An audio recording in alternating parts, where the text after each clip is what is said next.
Halo semua, pada video ini saya ingin menjawab pertanyaan yang mungkin terlintas di benak teman-teman. Kenapa Israel dan Amerika tidak mengakui kemerdekaan Palestina? Atau kenapa Israel dan Amerika tidak mau Palestina merdeka? Jadi, simak video ini sampai selesai ya.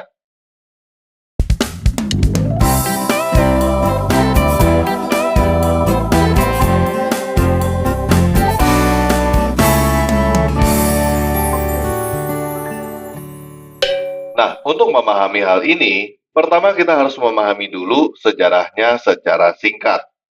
Pertama kali daerah itu disebut dengan nama Palestina, tepatnya disebut Provinsi Palestina, sekitar tahun 135 oleh Kerajaan Romawi.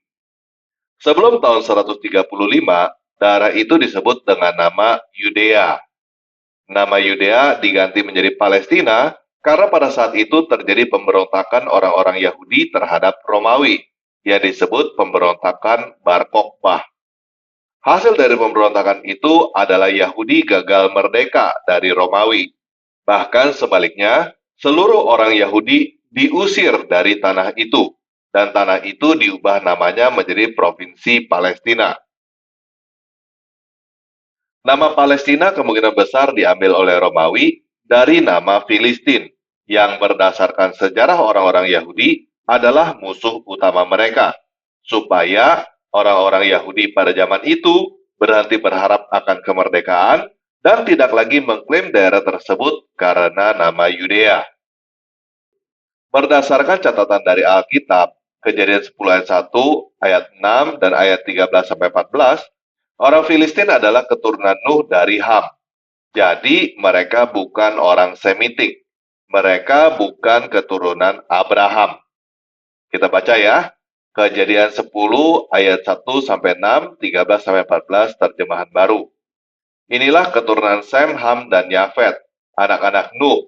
Setelah air bah itu, lahirlah anak-anak lelaki bagi mereka. Keturunan Ham adalah Kus, Misraim, Put, dan Kanaan. Misraim memperanak orang Ludim, orang Anamim, orang Lehabim, orang Natuhim, orang Patrusim, orang Kasluhim, orang Kaftorim. Dari mereka inilah berasal orang Filistin. Menurut Yeremia 47 ayat 4, orang Filistin adalah orang-orang yang berasal dari Pulau Kaftor. Jadi, orang-orang Filistin jelas bukan orang Arab. Ya, kita baca ya, Yeremia 47 ayat 4. Oleh karena tiba harinya untuk membinasakan semua orang Filistin dan melenyapkan bagi Tirus dan Sidon setiap penolong yang masih tinggal. Sungguh Tuhan akan membinasakan orang Filistin, yakni sisa orang yang datang dari Pulau Kaftor. Kalau kita cari di Alkitab, orang-orang Filistin sudah tidak disebut di Perjanjian Baru. Sedangkan di dalam Perjanjian Lama, ada nubuat atau ramalan tentang binasanya semua orang Filistin di Amos 1 ayat 8. Amos diperkirakan hidup pada abad ke-7 sebelum Masehi. Jadi, kemungkinan besar, orang-orang Filistin itu musnah pada saat yang bersamaan dengan runtuhnya kerajaan Yehuda akibat penjajahan Nebukadnezar sekitar tahun 605 sebelum Masehi. Ini ya, kita baca ya Amos 1 ayat 8 ya. Aku akan melenyapkan penduduk dari Asdod dan pemegang tongkat kerajaan dari Askelon. Aku akan mengacungkan tanganku melawan Ekron, sehingga binasalah sisa-sisa orang Filistin. Firman Yahweh Elohim. Jadi, bangsa Filistin sudah tidak ada jauh sebelum daerah itu disebut Provinsi Palestina oleh Romawi. Orang-orang yang tinggal di Provinsi Palestina pada saat itu bukan bangsa Palestina. Supaya teman-teman paham, coba lihat Amerika. Orang-orang Barat, orang-orang Afrika, orang-orang Asia, dan lain sebagainya datang ke situ dan disebut orang-orang Amerika. Yang manakah yang disebut bangsa Amerika? Tidak ada. Suku pribumi asli Amerika adalah orang-orang Indian. Mereka juga tidak disebut bangsa Amerika, karena Amerika adalah nama daerah yang dijadikan nama negara. Jadi yang ada adalah warga negara Amerika, bukan bangsa Amerika. Begitu juga dengan Palestina. Tidak ada yang namanya bangsa Palestina. Yang ada adalah warga Palestina. Nah, supaya tidak terlalu panjang, dari tahun 135 daerah itu disebut Provinsi Palestina oleh Romawi, kita langsung aja ke tahun 1516. Daerah Palestina itu menjadi sebuah daerah jajahan Kerajaan Ottoman. Kemudian pada tahun 1916, Ottoman yang menjadi sekutu Jerman kalah pada Perang Dunia Pertama.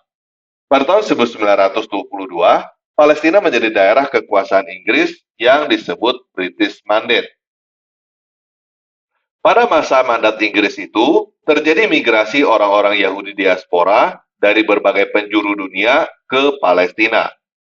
Hal itu menimbulkan penolakan dari orang-orang Arab, baik yang tinggal di daerah Palestina maupun yang ada di sekitarnya.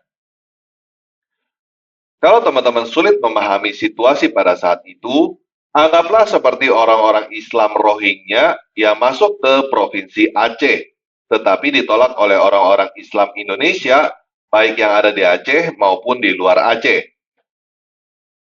Walaupun sebagian warga Indonesia menolak pengungsi Rohingya, tetapi negara Indonesia menerima mereka. Masuknya orang-orang Yahudi ke wilayah mandat Inggris Palestina kurang lebih seperti itu. Ditolak oleh sebagian warganya yang keturunan Arab, tetapi diterima oleh pemerintah Inggris yang berkuasa secara sah.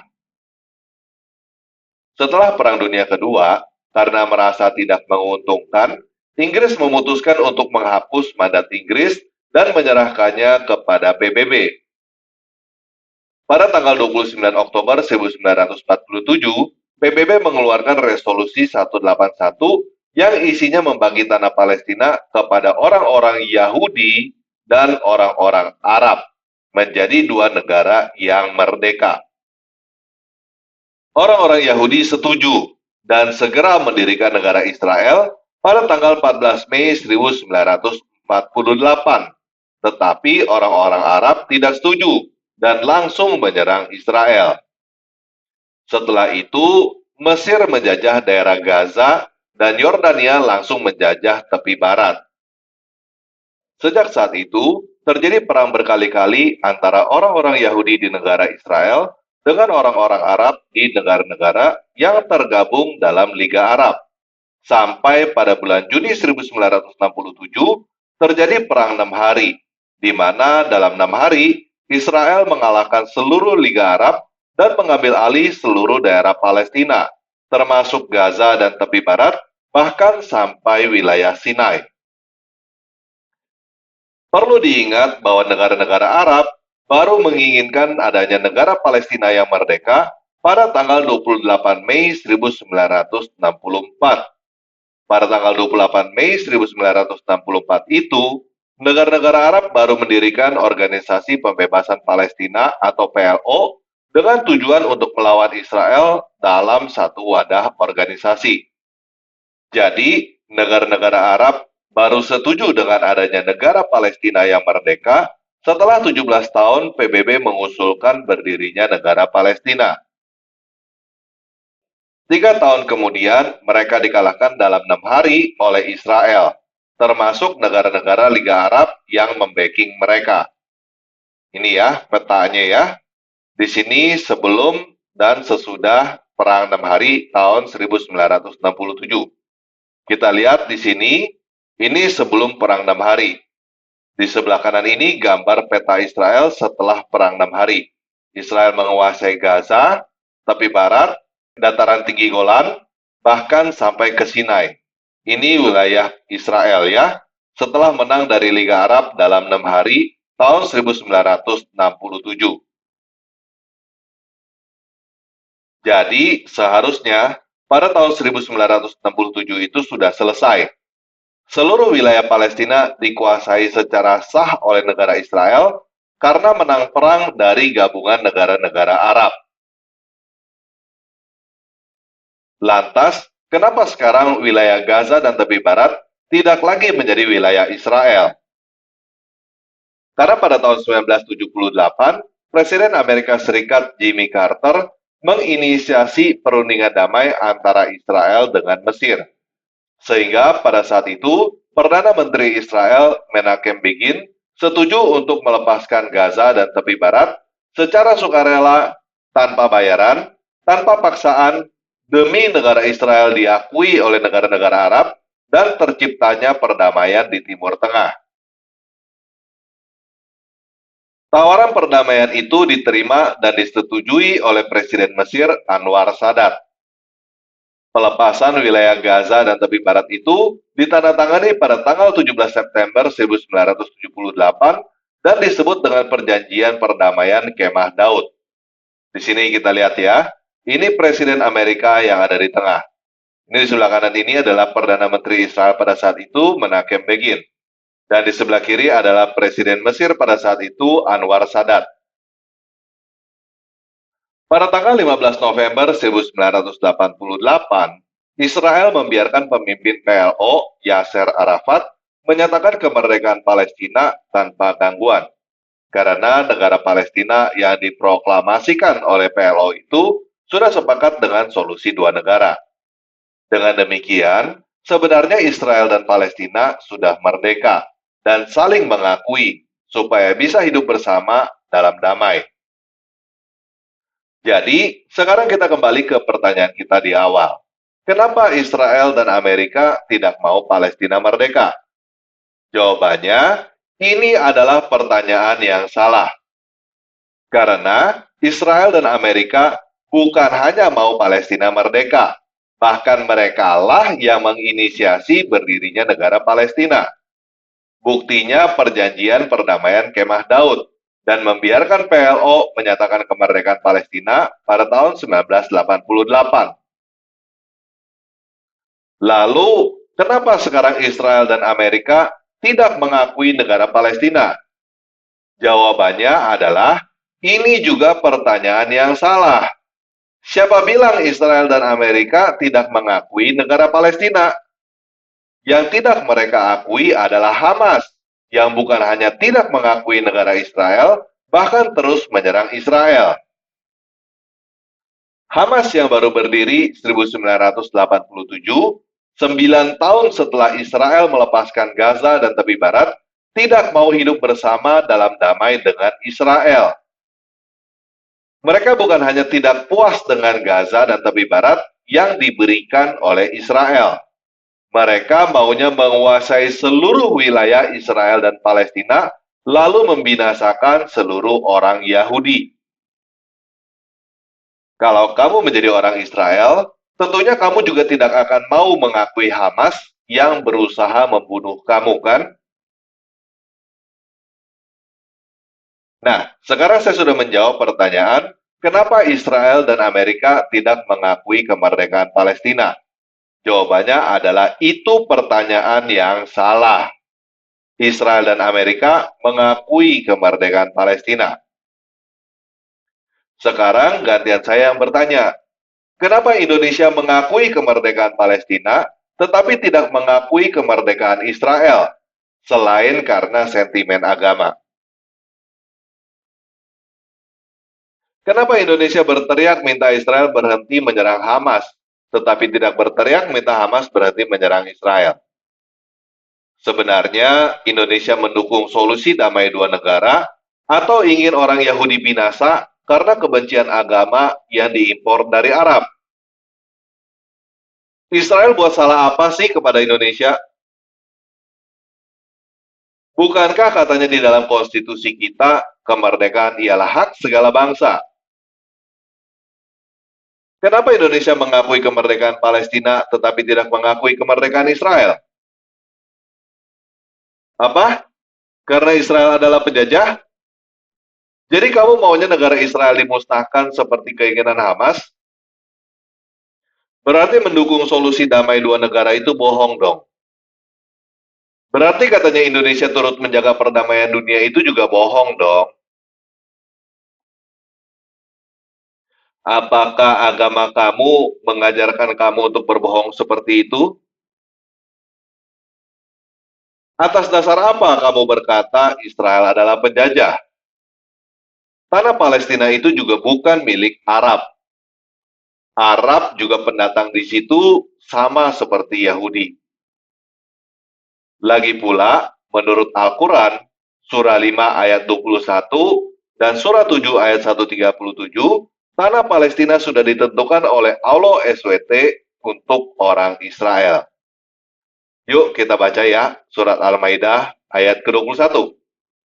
Wahai kaumku, masuklah ke tanah suci dalam kurung Baitul Maqdis yang telah Allah tentukan bagimu, dan janganlah berbalik ke belakang dalam kurung karena takut kepada musuh, nanti kamu menjadi orang-orang yang rugi. Teman-teman baca semua tafsir yang ada, tanah suci di sini maksudnya adalah Palestina, dan kaumku yang dimaksud di sini adalah Israel. Silakan cek semua tafsir yang ada ya. Yuk kita baca lagi surat Al-A'raf ayat 137. Kami wariskan kepada kaum yang selalu tertindas itu, bumi bagian timur dan bagian baratnya yang telah kami berkahi. Dalam kurung dengan demikian, telah sempurnalah firman Tuhanmu yang baik itu, dalam kurung sebagai janji untuk Bani Israel, disebabkan kesabaran mereka. Kalau teman-teman baca tafsir ayat ini, tanah yang dimaksud adalah Palestina juga. Jadi, menurut Al-Quran, tanah Palestina adalah milik orang-orang Israel. Jadi, kenapa kamu berkata Israel adalah penjajah? Kalau kamu percaya kepada Al-Quran, kamu tidak punya alasan untuk tidak mengakui Israel sebagai pemilik tanah Palestina. Kenapa kamu begitu benci kepada Yahudi? Satu-satunya alasan kamu membenci Yahudi adalah karena kamu beragama Islam. Kamu diwariskan kebencian terhadap Yahudi oleh orang-orang Arab. Coba kamu lupakan bahwa kamu adalah orang Islam. Buang semua kebencian dan prasangka buruk terhadap orang-orang yang tidak beragama Islam. Maka kamu akan melihat segalanya dari sudut pandang yang lain. Kamu akan menjadi orang yang lebih cinta damai dan lebih adil dalam menilai. Ini serius. Coba kamu bayangkan kamu bukan orang Islam.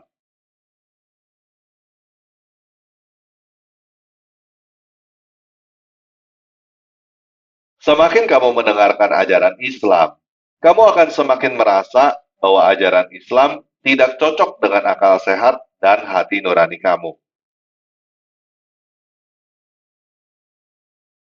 Dan semakin kamu mendengarkan kata Islam, semakin kamu tidak ingin menjadi orang Islam. Oke, jelas ya? Sekian video kali ini. Yesus Kristus memberkati.